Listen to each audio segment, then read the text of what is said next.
And so the walls are in place. We have a lot of mess here to clean up still. You can see I've gone with the prismarine brick and the dark prismarine around the edges. We've got all of this to clean out. All down here, I've put a beacon in to kind of help me out a little bit. We'll see how that goes. Yeah. So I hope to have the game about possibly where I'm standing now, and I can put a lot of the redstone down below. But, you know, we'll see how it goes. A little bit at a time, right? Onward and upward. Well, we're making progress. I got most of the dirt and stuff gone out of this side. Still got to do this side and that bit back in the corner. But a little bit at a time. So back to work.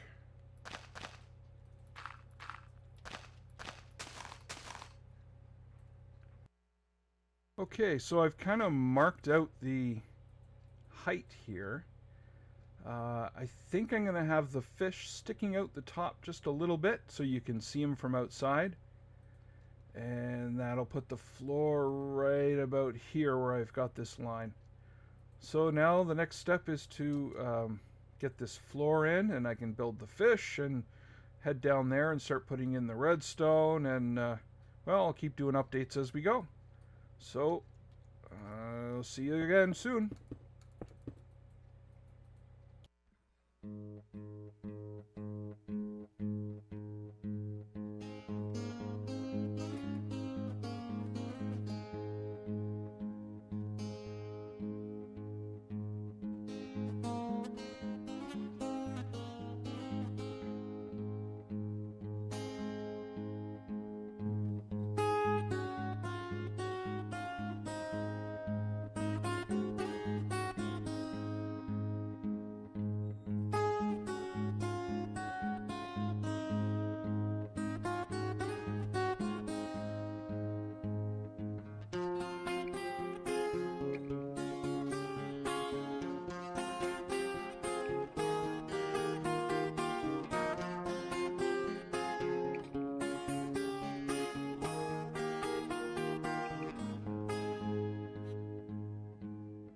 And welcome back to episode 12. I finally finished up that fishing game that I've been working on, so let's just have a look here. You can see it in all its glory. Gone Fishin', that's the name I decided to use. Not entirely happy with the color of the banners. I might mess around with that a little bit, but for now you get the idea. So you come up in here. You can see we've got our rule book and our scores. I have my emergency score reset. And we'll just grab a fishing rod here. So the way it works, well, we got a score in here still. Make sure the score chest is empty. Then we flip the switch and the game starts. You stand on the pad that has a light on it. And you start casting. Try and get it in the fish's mouth. Got it. When you do, I get a score. You can see the light there gave me 1, and the pads change. The reason I did that is so you force the person to have to readjust, so they can't just stand in one spot and shoot again and again and again and again.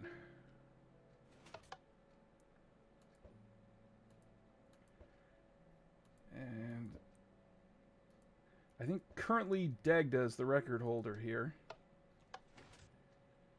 And we'll see how it progresses as people get better and better at it. There we go. You hear that music, letting us know that we've beat the game. And we flip the switch and check our score. And I got a score of 58. So we'll drop that into here. And we'll come over here. Sorry, I'm still in creative so that I could do those cool shots. Uh-oh.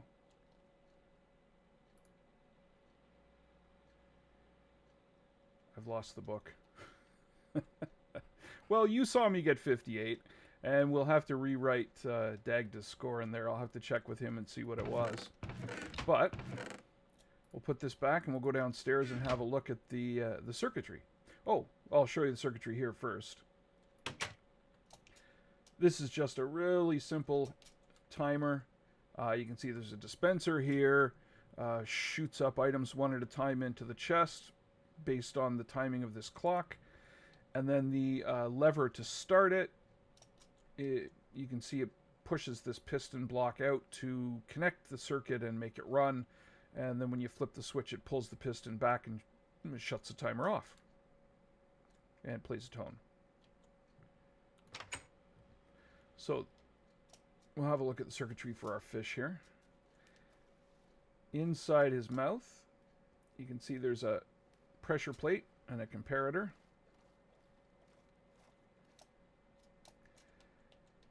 Signal comes through here, turns the torches on, makes his eyes flash, and at the same time pushes down on this piston.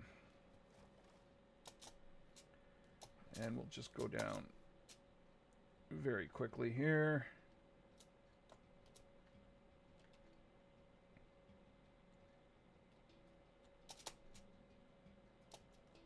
Okay, so this is the other side of where the piston is. You can see it pushes slime blocks down, pushes the red stone block down, and makes a connection.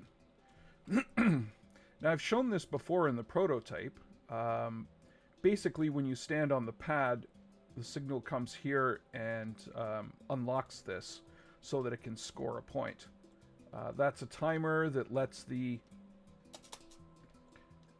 item that is in here, in this case I think I used a door. Oh, no, block of dirt. So basically what happens is these get a signal, all these torches turn off, and the item can move forward one, progressing the light to the next phase until it gets down to the end right here, where this picks up the signal, plays the little closing music through those note blocks there, and you can see the signal comes along here and opens the gate up so the item can move into these back hoppers that carry it back forward to the beginning. And that's about it for that. Then to decide which pad you have to stand on, I've got a T flip-flop here that is controlled by when you get a point. You can see that comes off of your point mechanism there. Carries the signal down to the T flip-flop and makes it change. And basically what it does, there's either signal A coming this way or signal B coming along that line there. And they both do the same thing. One goes up and lights the light, which you can just see up there. And the other one comes along this way and extends the piston. And this is the line coming from the pad that you stand on. So when you stand on the pad, the signal will come through the brick and be carried into the machine to unlock this, so your scores can get through. If you're standing on the wrong pad, you can see here this line is broken. So when you stand on the pad, the power isn't going to get through, and the lock is going to remain locked. So you have to stand on the pad that's lit. I guess other than that, everything here is up and running. I'm not sure if there's going to be any issues, any problems, but I guess we'll find out as people start playing it. I guess the only issue I have right now is replacing the scorebook. Okay, so hope you guys enjoyed it, and hopefully it inspires you to come up with games like this on your own. And until next time, we'll see you later.